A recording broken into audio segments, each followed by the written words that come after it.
Welcome back to the Cakeish Podcast. I have a special guest with me today, Headkrack, media personality, radio host, so many titles that you hold. How are you doing? I'm doing great, man. How's everything swinging on your side? It's beautiful here in Florida, as always. Now, I got to jump right into it because you kind of blew my mind a little bit with something. How's that? Now you do all this great media stuff. You interviewing Nicolas Cage and Pusha T and all these people, and you decide you want to be a boxer, and you want to get in the ring with Kimbo Slice Jr. Now, what prompted this Headkrack? You got to explain this to me. Well, here's the thing. I mean, my whole life I've always been some level of an athlete. I did wrestling in high school. I did Jeet Kune Do off and on. And excuse me. And when I was watching this whole celebrity boxing thing become a thing, you're seeing different people get in the ring. You're like, you know what? I think I can give it a go. And I wanted to get in the best shape possible. And when you look at the dynamics of a lot of the people that did the celebrity boxing thing before me, it was a lot of people who was in media, this rapper versus that rapper, YouTuber versus TikToker. So I'm like, cool, I can, bite something off like that and just give it a go. However, when I'm putting the bait out there and like saying, hey, like who wants to smoke? Anybody want to jump in there and do it with me? I got like mad no. Doors closing. Like, hell no, not happening. No way, don't want it. So, then I'm like, okay, well, yeah, what do we do here? So being that I couldn't get anybody to step up to me, what if I stepped up myself and took a tougher challenge that I had to dig in to really pull off? You know what I mean? So that is where we are right now. I'm in the gym like 3-4 days a week, putting in some hard work. I got finished sparring earlier today. And, and that's the part that brings it all to life. It's one thing to be punching mitts because mitts don't punch back. It's another thing to punch a bag. The bag, you don't got to duck the bag, but when you're getting in there with the actual opponent that's like, trying to knock your block off too, it really brings it full scale. And I can't front. I've had a couple moments where I was like, yo, what did I sign up for? Right. However, I'm alive. I'm alive and I feel great. You know what I mean? Like the thing is like people bleed just like us. And at the end of the day, it really all boils down to who wants it more at the end of the day and who's willing to put in the work. Because boxing is different than a street fight or a bar fight. There's technique, there's things. And when you start to learn what some of these things are, you'll realize that, everybody kind of does the same thing. And just like some people's techniques are more polished than others. I have a lot of catching up to do. So I'm taking it very serious because I definitely respect and understand who it is I'm jumping in the ring with. But, but I'm not no graham cracker. You know what I'm saying? You ain't gonna just punch through me. So, so here we are, June 11th, just going down. June 11th. Now, I've been seeing you working out. Like you said, you're getting ready, you're getting in shape. What made you choose Kimbo Slice Jr.? I didn't choose him. I was, because my thing is like I was saying before, I really wanted somebody in my field who was just as encumbered as I was, right? But I think at the end of the day, the narrative is if I couldn't get anybody to be brave enough to take me on at my level, and I stepped up to fight a professional, win or lose, the kid got hard, And at the end of the day, I'm not going there, arrogant with the ego, like, yo, I'm a blow through this guy because at the end of the day, he's done this a few more times than me. Quite a few more times than me. So it just really boils down to how much can I take and how much can I give? And I could give a lot and I could take a lot. Okay. So we gonna put it together and see what it do, man. Like, he's a talented young brother, you know what I'm saying? Like, and he's new at boxing as well. So we kind of level off there a little bit because he's an MMA guy, but his pedigree is legendary. I mean, we're all clones of our parents and his dad was a hell of a pugilist. So, and that's like a lot of people are concerned about. Like, does Headkrack really know who he's getting in the ring with? Are you nervous at all? Nah, because I'm sparring with guys who are really good boxers, And granted, tough day at the office. you get excited when a fight starts, and sometimes you have a tendency to maybe throw wild shots, and you get a little winded, and you just got to do it more and more with repetition, and you get used to it. I threw a punch so wild that I almost fell through the ropes because the guy moved out the way, and I almost went through the ropes, but then I also knocked my guy down, which I was shocked because, my sparring partner is really good, man. Shout out my man, Moving with Matt. He's a really solid sparring partner, man. And steel sharpens steel. So if I can take the abuse that Matt dishes out, right, for a longer period of time, because the celebrity boxing fights is 3 1-minute rounds. Yes, you are. I'm sparring 5 or 6 3-minute rounds. Mm-hmm. And it's not easy. No, it's not easy at all. But so if I can survive that, I think I'll be okay on June 11th. You know what I'm saying? So tickets available now at celebrityboxing.com. And yo, man, I almost feel comfortable enough to go shirtless in the summer. It's going down, man. It's coming together. Definitely getting in shape. I'm kind of jealous. I'm let me return to the gym. Definitely motivating us a little bit. What was the hardest part, in your opinion, about the overall training when you first started? I mean, truly all of it, right? Because when's the last time you've been punched in your face? Right. Hopefully never, right? So to make an appointment a couple of days a week for somebody to punch you, and it's tough, but also you get the punch back, right? Mm-hmm. However, at this point in my life, it's been a long time since somebody took a swing at me. So the thing I was most nervous about is, can I take these punches? Mm-hmm. And I can. And and to this day, I have not been dropped by a punch in sparring because I got a big ass head. I can take it. I'm pretty solid. So I was actually impressed at how durable I am, so that excites me. And it gets me amped up because the more and more I do it, because, you get anxiety on those sparring days. But the crazy thing about it, because this is such a, it's always looked at as a brutal sport. It's we spar, and then we be talking on the side of the ring, what you doing later, bro? And once you get into that headspace and get into that world, you realize that, man, these are just athletes, same way you play one-on-one basketball with each other, except instead of dunking a ball, we dunking fists, That is exciting. So after you go head to head with Kimbo, do you think you want to do more in the celebrity boxing realm? If this Kimbo thing goes swimmingly well, I think moving on, I want to fight people that I can destroy. That I won't have to train for, people who have physical deformity. No, I'm just joking. I took off so much time to prepare for this fight that I had to not do other things. So I got to take a minute to kind of get back to the grind. Because I wanted to do more acting. I wanted to start writing comedy anymore. And this really is taking up a lot of my creative and free time.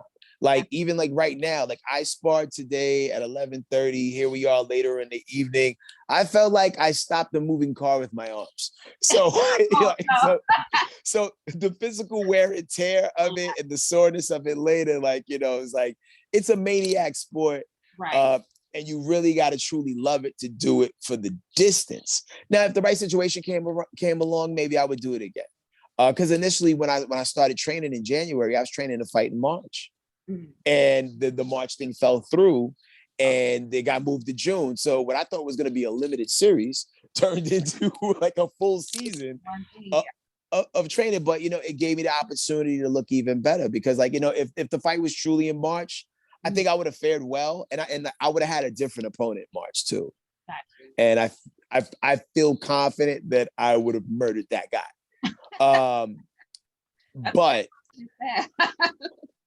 because not everybody takes this serious as I do. No. One of the biggest things you got to do in life is you got to look at what people do right and what people do wrong. Mm-hmm. And what a lot of people do when they get into this particular game, they go lift weights, they work out, they want to make sure their pecs look good. And it's no, fool, cardio, cardio, form, technique, cardio.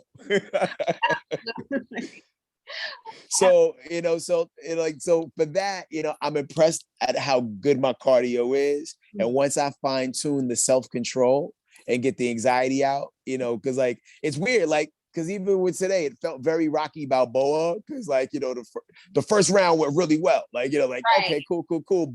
But like, I'm trying to throw punches to like stop organs from working, and you don't really necessarily need to do that. You don't have to think that far. Especially in sparring, because like, listen, I mean, because case in point, like, when I knocked my guy down, I was excited, but he also got back up and we had to do 2 more rounds. Right. So it's not over. But in the real fight though, it's a little different, because you got to get him out of here. Yeah. And the earlier the better. So working on the pacing of that is going to be key. And just not letting the mind games and the hype, gas you up. Because like, I mean, just like how you sound concerned, like you're fighting Kimbo Slice, there's a lot of people who are like, yo, I predict you'll knock him out in the first round. I have to ignore all of it, both sides, and just go in there 100% clear-headed with a game plan and a strategy, and not get, over hype, over anxious, that stuff.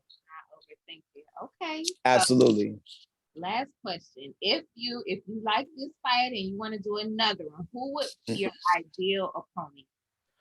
Ideal opponent if I was to do this again. Knockout, as you said. Yeah, so here's the crazy part, right? Because the business is very small. And and even going into this, I said, yo, I don't want to fight nobody who I have in my phone, right? and people who I think would make great fights are people who I have so much respect for that I don't really think I would fight them. Like, like Nick Cannon would be a great candidate, but like, I love Nick Cannon, and Nick Cannon is a man of his word. Like, I remember I met him a few years ago. Like, I mean, I met him at the beginning of his career, but I interviewed him one day and he's like, yo, you should do Wildin' Out. I'm gonna make sure you get on. Some time went by, and lo and behold, Nick Cannon made sure I got on Wildin' Out, man. Like, that's a solid brother. I could never throw a punch at him, right? Then you got the obvious one. People be like, you should fight Charlamagne the God. Yo, that was a good one. Yo, like, not saying that me and Charlamagne talk all the time, but like, yo, we're industry cool. Like, he texts me every now and then. I text him every now and then. And that's a solid brother who's making moves and strides in his own right. You know what I'm saying? I couldn't throw a punch at him. Now, as far as, I mean, like, who do you recommend? Like, you throw some, because there might be some people in my blind spot. Because initially I was like thinking DJ Academics, but he's fighting obesity. I don't think he would be interested in like jumping in the ring and doing this maniac stuff. That would be a great one. I could see you in Academic. I could see you in DJ Envy. I think that would be. I could see that. I don't know him like that, so I don't know either of those guys like that. So I definitely could do it and do it with like malicious intent and excitedly. What about Tekashi 6ix9ine? I think I outweighed Tekashi 6ix9ine by 120 pounds. Like yeah, like at some point it's bullying, right? Right. But I did offer, and like when I say things, people think I be joking, but I did offer to fight the Island Twins, like both of them. Both of them. Wait. At the same time, because they weigh about like 75 to like 98 pounds a piece. And yeah, like I would definitely fight the Island Twins. And like who else is out there that's really in the script? It's so weird, man, because like I'm such a peacemaker that I don't really have a lot of beef with anybody. And it's just like, with me, it's like, okay, why are we doing this? Make it make sense. Oh, okay. And the people that I truly have beef with, they're not famous. There you go.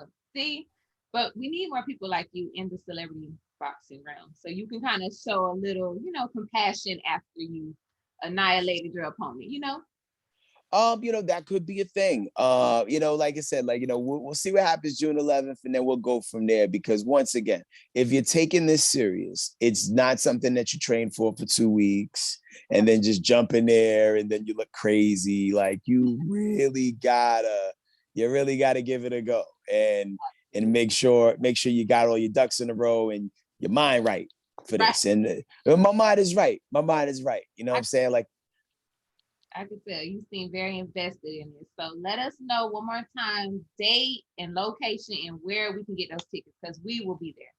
Well, check this out. It's going down Pembroke Pines, Florida. All right. At the Charles Dodge Center.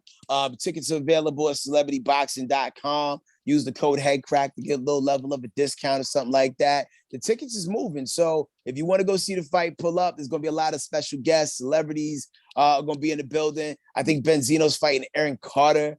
You got my man Cisco fighting somebody that he's going to beat up. Cisco's going to beat the guy up. It's going to be going down. Omarosa is going to be in the building. Rampage Jackson's going to be this special guest referee. It's going to be an amazing night of entertainment. And then also, in addition to that, I got my new single out. It's called Violence. It's streaming right now on Spotify, iTunes, and all that good stuff. So if you headed to the gym to try to get your spring and summertime fine on, this is the soundtrack to your workout. It belongs on your workout playlist.